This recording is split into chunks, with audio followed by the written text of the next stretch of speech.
तो अगला क्वेश्चन कह रहा किसी खेल के मैदान में चारों ओर एक वृत्ताकार पथ है। एक मैदान का एक चक्कर लगाने में सोनिया को 18 मिनट, जबकि मैदान का एक चक्कर लगाने में रवि को 12 मिनट। मान लीजिए वे दोनों एक ही स्थान पर एक ही समय में चलना प्रारंभ करें और एक ही दिशा में, तो कितने समय बाद वे प्रारंभिक स्थान पर मिलेंगे। तो यहाँ पर कह रहा है मतलब एक साथ, एक क्या करा, एक साथ क्या हो, कितने समय बाद वे पुनः एक स्थान पर मिलेंगे। तो यानी क्या करा, एक साथ के लिए क्या करेंगे, HCF, एक साथ के लिए क्या हम करते थे, हम LCM। अभी हमने बताया ना, एक साथ पूछ कहेगा तो क्या करेंगे, हम LCM निकालेंगे। तो एक साथ कहेंगे क्या, LCM, एक समान कहेगा तो क्या करेंगे, HCF। तो एक साथ कर रहा है तो क्या करेंगे, हम LCM निकालेंगे। कहीं कह रहा है घंटी बज रही है, इतने इतने मिनट पर बजे, एक साथ कब बजेगी, तो उसके लिए भी क्या करेंगे, हम LCM निकालते हैं। तो यहाँ पर LCM निकालेंगे इस क्वेश्चन में। तो आइए इस क्वेश्चन का सॉल्यूशन देखते हैं। तो सोनिया को एक चक्कर लगाने में लगा समय, तो यहाँ पर सोनिया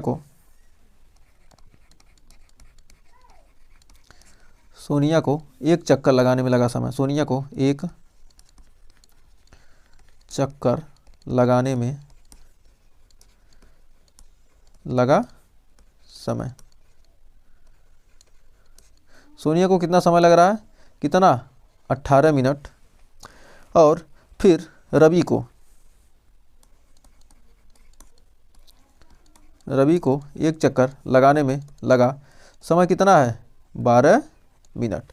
तो 18 12 क्या करेंगे, हम दोनों को फैक्टर करेंगे। तो 18 का फैक्टर करेंगे, 2 3 6 3 18 यानी 2 गुणे 3 का पावर 2,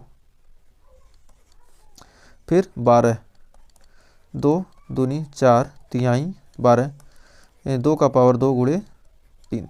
तो यहाँ पर LCM हो जाएगा कितना, 2 का पावर 2 गुणे 3 का पावर 2। तो 3 3 का 9, 9 चौक 36।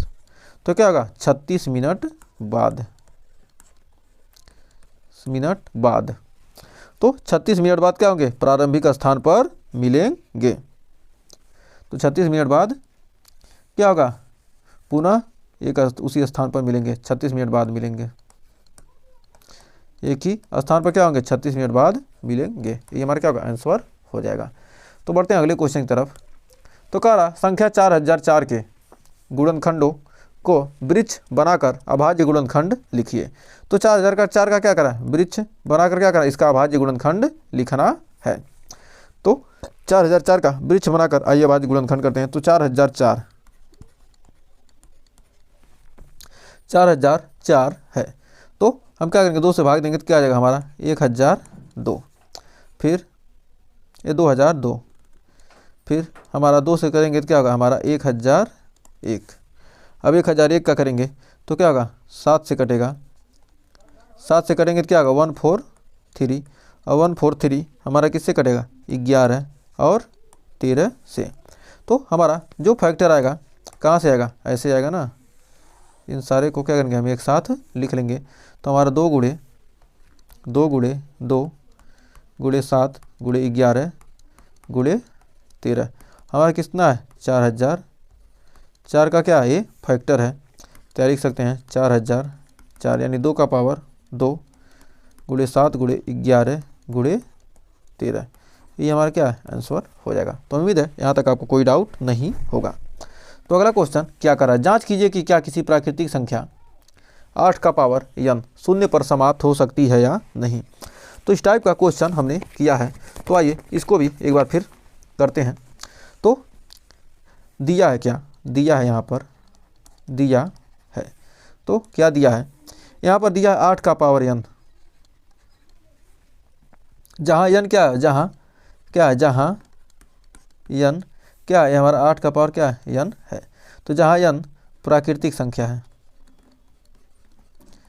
प्राकृतिक संख्या है, जहाँ n क्या एक प्राकृतिक संख्या है, तो 8 का पावर n को हम लिख सकते हैं क्या, 8 का पावर n बराबर क्या लिख सकते हैं, नहीं 8 को लिख सकते हैं, 8 का पावर n को लिख सकते हैं 2 दूनी 4 दूनी 8 का पावर n, या लिख सकते हैं 2 का पावर 3 का पावर n, या लिख सकते हैं 2 का पावर 3n। तो इतना लिख सकते हैं। अर्थात हम यहाँ देख रहे हैं अर्थात 8 के पावर n में कि अभाज्य गुणनखंड में क्या है 5 नहीं है। 5 रहेगा तभी क्या होगा, यह किसके रूप में हो सकता है, 0 पर समाप्त हो सकता है। यदि 5 नहीं आ रहा है तो क्या होगा, 0 पर समाप्त नहीं होगा। अर्थात 8 के पावर n के अभाज्य गुणनखंड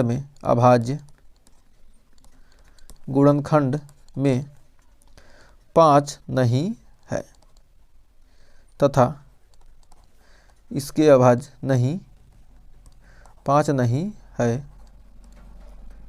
तथा इसके अभाज्य गुणनखंड में इसके अभाज्य गुणनखंड में